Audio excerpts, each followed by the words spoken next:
महात्मा गांधी जी जैसे कहते हैं ना, पाप से जो है घृणा करो, पापी से घृणा नहीं करो।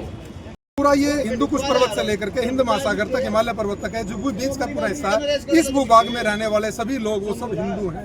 जान करेंगे कि देश का हितैषी कौन है, देश का दुश्मन कौन है। अब हम ये जान चुके हैं कि देश का दुश्मन कौन है।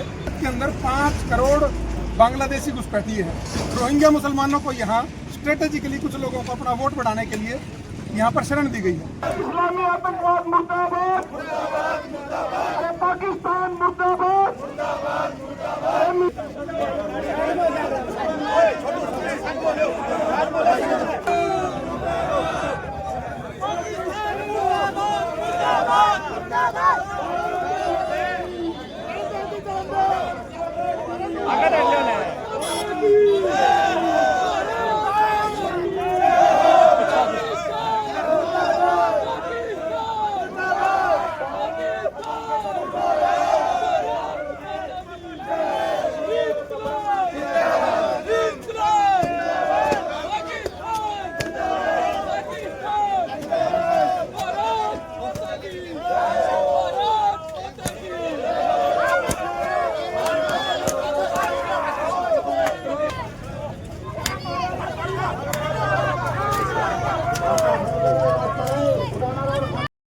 जिक्र हरियाणा देखने वाले सारे दर्शकों ने विजय सैनी की राम राम। फिलहाल वह नारनौंद में मौजूद है और नारनौंद में आपको पता है, क्योंकि जो ग्रामीण थे वो एक बड़ा जन सैलाब लेकर आज रोड पर उतरे थे। पहलगाम में जो एक निंदनीय घटना जो सामने आई थी, उस घटना को लेकर। लेकिन अगर बात की जाए तो हरियाणा से प्रदेश की बात की जाए तो सीएम नायब सिंह सैनी ने साफ साफ बोल दिया कि कोई भी पाकिस्तानी अगर कोई वीज़ा लेकर भी यहाँ पर बैठा है उसको भी बाहर निकालने का काम करेंगे।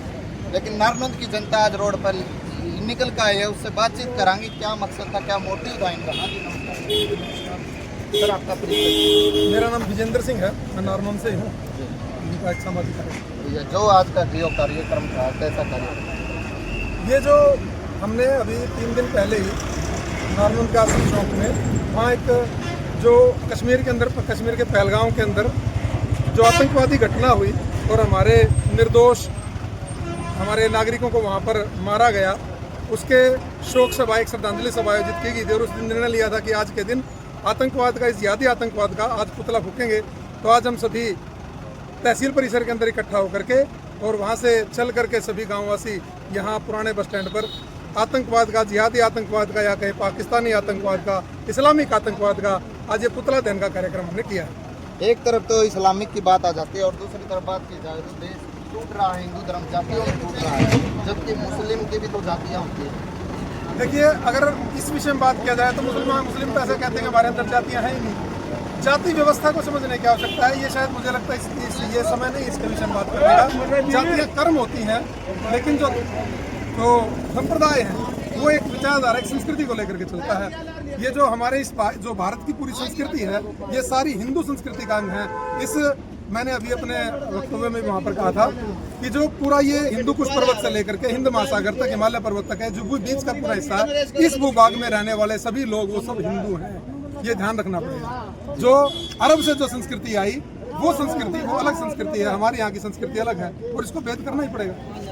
ये जो बार बार आ रहे हैं घटनाएं, पहले पुलवामा अटैक की बात की, अब इतनी अंदर आके फिर से हमले हो जाते, कहीं ना कहीं ये राजनीतिक पार्टियों का भी हाथ हो सकता है। नहीं, ये मुझे लगता है ये हमारी मानसिक दिवालियापन है शायद, अगर हम ऐसा कहें तो। क्योंकि हम सब भारत देश के वासी हैं और इस प्रकार की बातें करना भारत को तोड़ने जैसा है। कोई ऐसा भारत का व्यक्ति ऐसा क्यों करेगा?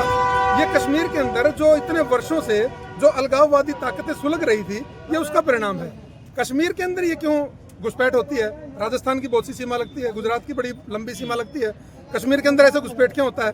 कश्मीर से जब घुसपैठ होती है तो वहाँ का कुछ लोकल सपोर्ट मिलता है, क्योंकि वो लोग अलग देश बनाना चाहते थे। आगे आगे आप ये चीज़, अगर यही चीज़ चलती रही, जो पंजाब के अंदर खालिस्तान का जो जहर पनप रहा है, आप ऐसी इस प्रकार की घुसपैठ पंजाब से देख सकते हैं, क्योंकि वो भी अपना अलग देश खालिस्तान मांग रहे हैं। जो इस देश को अपना देश नहीं मानता, वहाँ इस प्रकार की घटनाएं हो रही हैं। नहीं, बाकी मुझे नहीं लगता भारत के सभी लोग, जो सभी नागरिक हैं, वो भारत के लिए जी जान देने के लिए तैयार हैं। जी, नारनौंद क्षेत्र की अगर बात की जाए, स्लीपर सेल तैयार होने की बात है, तो कहीं खेड़ी की बात करें, बास की बात करें, नारनौंद की बात करें, ये जो झुग्गी झोपड़ियों वाले रहते हैं, इनमें भी क्या मुस्लिम या फिर कोई ऐसी स्लीपर सेल तैयार हो रही है? देखिए, झुग्गी झोपड़ी विषय नहीं है, विषय है भारत के अंदर 5 करोड़ बांग्लादेशी घुसपैठी है। रोहिंग्या मुसलमानों को यहाँ स्ट्रेटेजिकली कुछ लोगों को अपना वोट बढ़ाने के लिए यहाँ पर शरण दी गई है। यहाँ पर उनके फर्जी आधार कार्ड, फर्जी उनके पहचान पत्र बनवाए गए हैं। वो लोग कहीं तो रहते होंगे, उनको उनके रहने का ठिकाना क्या, उनको कोई अफसर तो लगाएगा नहीं। तो अपने जो लोकल लेबर है इसमें से जो बाहर से, जिन्हें हम जानते ही नहीं, हमारे यहाँ तो पहले गांव अपना एक पूर्ण इकाई हुआ करता था, यहाँ हर प्रकार के काम करने वाले लोग थे, लेकिन अब गांव के अंदर भी आप देखें तो लेबर नहीं मिलती।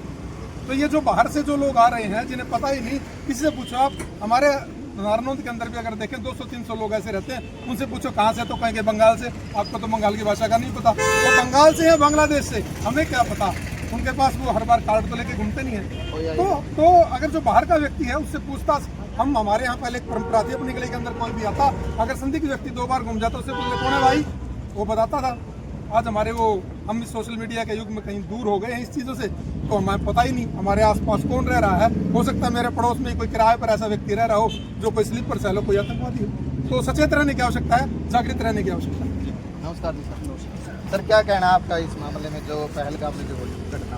पहलगांव की घटना जो है वो घटना तो है ही है, हृदय को हिला देने वाली, लेकिन मेरा राष्ट्र आगे बढ़ रहा है, मेरा देश आगे बढ़ रहा है।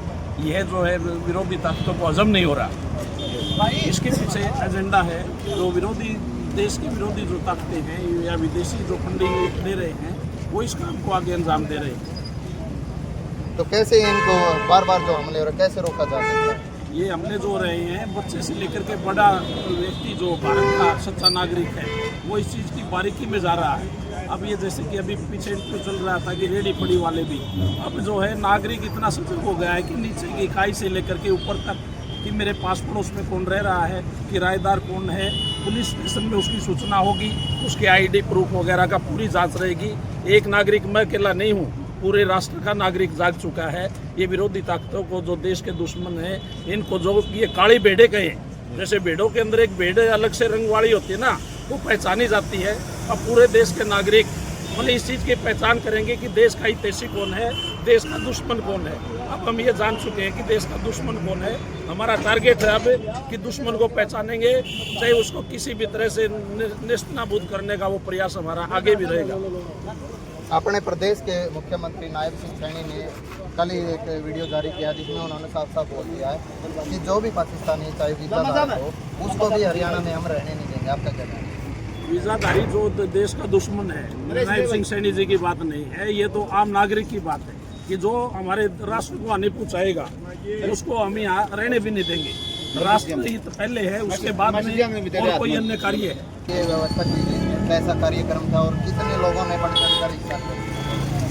आज जो कश्मीर की पहलगाम में जो हिंदुओं का नरसंहार हुआ है, उनकी आत्मा की शांति के लिए भावांजलि श्रद्धांजलि दी गई है तहसील नारनौंद में। उसके बाद तहसील से लेकर के और पुराना बस स्टैंड तक हम जो है जुलूस के रूप में यहाँ आए हैं और यहाँ आकर के हमने पाकिस्तानी आतंकवाद का पुतला फूंका है और हम सरकार के साथ में है। भारतीय सेना आगे बढ़े, पूरा देश भारत की सेना के जो है साथ में है।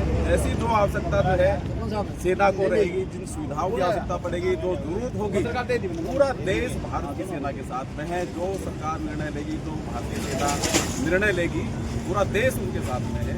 अब आज पूरे नारनौंद ने एकता का परिचय दिया है और यही एकता पूरे देश में ऐसी बनी रही।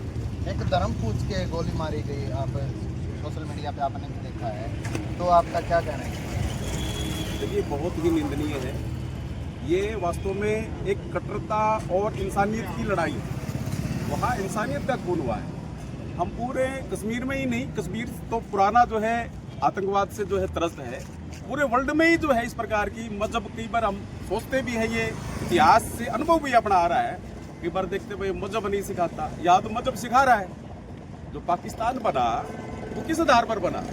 वो इसलिए बना कि भाई जो है वो हिंदुओं के साथ में नहीं रहना चाह रहे थे और उन्हें जहाँ मुस्लिम जो है ज़्यादा बढ़ गए, उन्होंने अपने देश का हिस्सा अलग की मांग करी। अफगानिस्तान अपने देश का हिस्सा था, गंधारी यहाँ की रहने वाली थी, पाकिस्तान है, बांग्लादेश है, ये सब अपने देश के हिस्से थे। लेकिन जैसे जैसे हिंदू भाव कम हुआ, वो हिस्सा, वो क्षेत्र भारत से अलग होने की मांग करने लग गया। कुछ मुस्लिम जो कि मदद करते नजर आए हिंदुओं की वहाँ पर? नहीं, हम जो है देखिए, महात्मा गांधी जी जैसे कहते हैं ना, पाप से जो है घृणा करो, पापी से घृणा नहीं करो। हम जो ये आतंकवादी मानसिकता है, हम इसके खिलाफ है। हमारे यहाँ अब्दुल हमीद भी हुए, डॉक्टर अब्दुल कलाम आज़ाद भी हुए हैं, लेकिन हम जो एक आतंकवाद जिहादी जो मानसिकता है, इस विचारधारा को लेकर के चले हैं, जो पूरे विश्व में जो लेकर चले हो, हम जो है उसकी विरुद्ध है। भारत का जो नारा है वो है किरणवंतम विश्वमारियम, भारत को श्रेष्ठ बनाएंगे, लेकिन उनका जो नारा है दारुल हरब, पूरी दुनिया को इस्लाम बनाएंगे। तो ये वास्तव में इंसानियत और जो है कट्टरता की लड़ाई है। इंसानियत जो है जीते, ये भारत चाहता है, और हम भारत के जो है साथ है, मजबूती के साथ जो है हम आज भाईचारा रखना पड़ेगा। सबको जो भारत में रहता है सबको एक होना पड़ेगा, और एकता के साथ जो है मानसिकता के खिलाफ बहुत सारे सर्जिकल स्ट्राइक हुए हैं, एयर स्ट्राइक हुए, लेकिन अब कुछ ऐसा बड़ा प्रहार इस मानसिकता पर चोट पहुंची। तो स्लीपर सेल थे जिन्होंने जो ये घटना को अंजाम दिया, लेकिन उनके जो आकाएं हैं, भारतीय प्रधानमंत्री ने भी कहा है कि भी हम जो इसके पीछे के जो आकाएं हैं हम उनको सबक सिखाएंगे। वास्तव में जो है ये उनको सबक सिखाने का अब ये सही वक्त है। धन्यवाद सर। ये भी नारनंद में मौजूद थे और आपने देखा लोगों के विचार, हर हिंदू सही नहीं होता, हर मुसलमान गलत नहीं होता। पहलगाम में जो घटना हुई है उस घटना को लेकर आज नारनंद में रोष प्रदर्शन किया गया था और आपने साफ साफ देखा। एक सभ्य सा कमेंट कर दो और वीडियो में ज़्यादा से ज़्यादा शेयर कर दो। धन्यवाद सर।